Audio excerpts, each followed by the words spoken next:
Hey guys, Dr. Carla here with Coach Lucas, and we're going to talk about the differences between a low bar and a high bar back squat, and why we traditionally train a high bar in here, and why a low bar isn't a bad thing, it's just why we don't normally train it in here. So Lucas is going to face me, and he's going to show us a high bar back squat. And slide the bar this way, come towards this wall.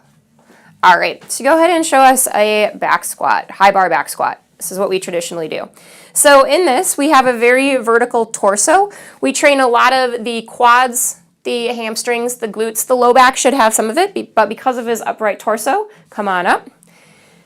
He doesn't get a ton of the low back, which we shouldn't feel a ton of it in the low back. The only reason you should feel this in the low back is if you do it incorrectly and you round at the bottom. So go ahead and show us a high bar back squat, round at the bottom.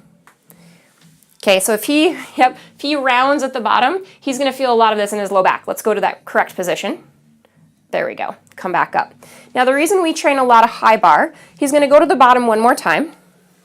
Keep your torso angle where it's at. Transfer this into a front squat for me, because this transfers into the bottom of our clean, okay, that vertical torso. He doesn't know this, but he's going to go into an overhead squat position too. So extend your arms. Okay, so you'll notice that the angle of his torso didn't have to change much. All right, come on up. We're going to transfer into a low bar back squat, which he's totally not comfortable with. So you're going to transfer it down. Yep, we're going to slide that baby down to the low bar.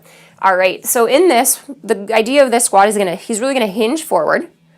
Okay, so we put a lot of pressure into the hips and the low back. So you notice the angle of his torso is going to be far different. So he's going to put a lot more tax into his low back and his glutes, less into his quads. Hamstrings are still going to be working. The problem with this, why we don't train it a lot, is if he comes into the front squat, keeps his torso angle here, it's going to be a really poor position to catch it clean, and you're going to fail at that. So we want you to train the positions that transfer into other movements. So there's your ins and outs of the difference between a low bar and a high bar back squat.